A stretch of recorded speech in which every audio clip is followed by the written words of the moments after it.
सीधे आज के इस बेहद दिलचस्प और महत्वपूर्ण विश्लेषण में उतरते हैं। बात जब भारत की प्राकृतिक संपदा को बचाने की आती है, तो अक्सर राष्ट्रीय उद्यान, वन्यजीव अभयारण्य और बायोस्फीयर रिजर्व जैसे शब्द सुनने को मिलते हैं। सुनने में ये सब एक जैसे ही लगते हैं ना, लेकिन असल में इनके बीच जमीन आसमान का फर्क है। और आज हम इसी उलझन को हमेशा के लिए सुलझाने वाले हैं। खासकर यूपीएससी, एसएससी या किसी भी प्रतियोगी परीक्षा की तैयारी करने वालों के लिए ये चर्चा एकदम गेम चेंजर साबित होने वाली है। आगे बढ़ने से पहले जरा इन दो सवालों पर गौर करते हैं। भारत का वो कौन सा नेशनल पार्क है जो पूरी दुनिया में सिर्फ एक सींग वाले गैंडे के लिए मशहूर है? या फिर वो कौन सा विशाल बायोस्फीयर रिजर्व है जिसने यूनेस्को की लिस्ट में अपनी जगह पक्की की है? ये सिर्फ रटने वाले तथ्य नहीं है। दरअसल ये जवाब ही हमें समझाएंगे कि ये संरक्षित क्षेत्र जमीनी स्तर पर काम कैसे करते हैं।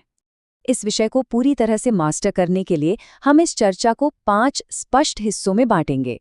पहला, भारत की जैव विविधता, फिर राष्ट्रीय उद्यान, वन्यजीव अभयारण्य, बायोस्फीयर रिजर्व और आखिर में इन सब का एक master side by side comparison. तो चलिए पहले भाग से शुरू करते हैं। भारत की जैव विविधता संपदा, जो सच में एक वैश्विक पावर हाउस है। दुनिया के नक्शे पर भारत की अहमियत समझने के लिए ये संख्या 17 बहुत मायने रखती है। पूरी दुनिया में केवल 17 ही देश ऐसे हैं जो आधिकारिक तौर पर मेगा बायोडायवर्सिटी क्लब का हिस्सा हैं। और ये बहुत ही गर्व की बात है कि भारत इस बेहद खास वीआईपी लिस्ट में शामिल है। इसका सीधा सा मतलब है कि यहाँ कुदरत जितनी मेहरबान है, वैसी दुनिया के गिने चुने हिस्सों में ही है। अब इसे थोड़े अलग नजरिए से देखते हैं। जरा सोचिए, पूरी पृथ्वी की कुल जमीन का सिर्फ 2.4% हिस्सा ही भारत के पास है। वैश्विक स्तर पर देखा जाए तो ये एक बहुत ही छोटा सा टुकड़ा है। लेकिन यहाँ आता है सबसे बड़ा ट्विस्ट। जमीन सिर्फ 2.4% है, लेकिन उस छोटी सी जगह में पूरी दुनिया की लगभग 8% जैव विविधता यानी बायोडायवर्सिटी बसती है। ये कंट्रास्ट सच में चौंकाने वाला है। इतनी कम जगह में इतने बड़े पैमाने पर जीवन का फलना फूलना किसी चमत्कार से कम नहीं है। इस 8% का असली मतलब क्या है?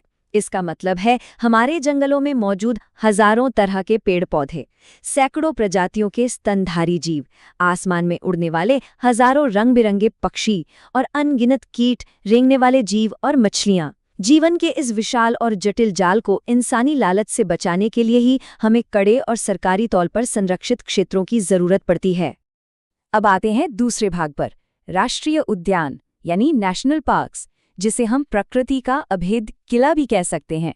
एक नेशनल पार्क का सीधा सा फंडा है पूर्ण सुरक्षा। ये एक ऐसा इलाका है जहां सिर्फ किसी एक जानवर पर फोकस नहीं होता, बल्कि वहां के हर एक पेड़, हर एक जीव और पूरे इकोसिस्टम को इंसानी दखलंदाजी से पूरी तरह सुरक्षित रखा जाता है। ये प्रकृति का वो हिस्सा है जिसे उसके एकदम मूल रूप में छोड़ दिया जाता है। इस अभेद्य किले के नियम भी लोहे की लकीर की तरह होते हैं। यहाँ शिकार का तो सवाल ही नहीं उठता। लकड़ी काटना या खेती करने जैसी कोई भी इंसानी गतिविधि बिल्कुल मना है। सिस्टम की बात करें तो इसे बनाने की शुरुआत राज्य सरकार करती है, लेकिन फाइनल मोहर हमेशा केंद्र सरकार लगाती है। ये डबल सिक्योरिटी सिस्टम इसे इतना मजबूत बनाता है। आगे बढ़ते हैं तीसरे भाग की ओर, वन्यजीव अभयारण्य या वाइल्ड लाइफ सैंक्चुरी। इसे एक सुरक्षित आश्रय की तरह समझिए। नेशनल पार्क की तुलना में सैंक्चुअरी का काम करने का तरीका थोड़ा अलग है। इसका मुख्य फोकस पूरे इकोसिस्टम से ज्यादा किसी खास जानवर या प्रजाति को बचाने पर होता है। और सबसे बड़ी बात, यहाँ इंसान और प्रकृति के बीच थोड़ा सा सह अस्तित्व देखने को मिलता है। मतलब यहाँ कुछ बहुत ही सीमित और कंट्रोल्ड की गई मानव गतिविधियों की अनुमति होती है।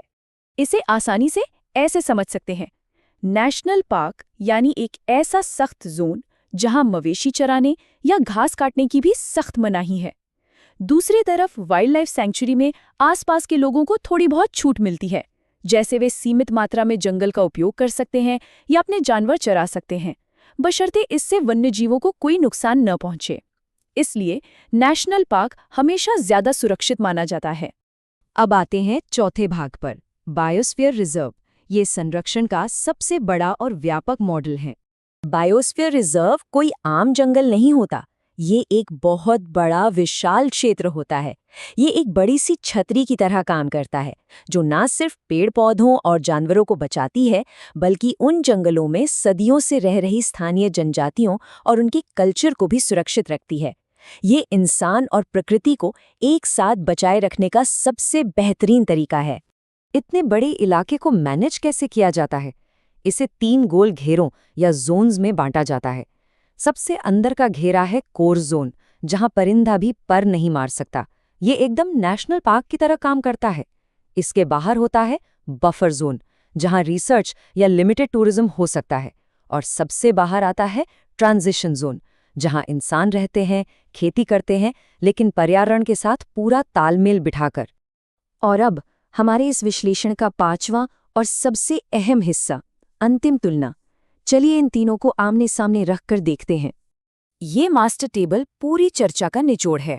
अगर हम सुरक्षा के स्तर को देखें तो राष्ट्रीय उद्यान में ये टॉप पर यानी सबसे अधिक है, अभयारण्य में मीडियम है और बायोस्फीयर रिजर्व में ये बहुत व्यापक है। इंसानी गतिविधियों की बात करें तो नेशनल पार्क में एंट्री लगभग निषिद्ध है, सैंक्चुरी में सीमित अनुमति है और बायोस्फीयर रिजर्व के बाहरी इलाकों में नियंत्रित अनुमति मिलती है। इनका मकसद भी अलग है।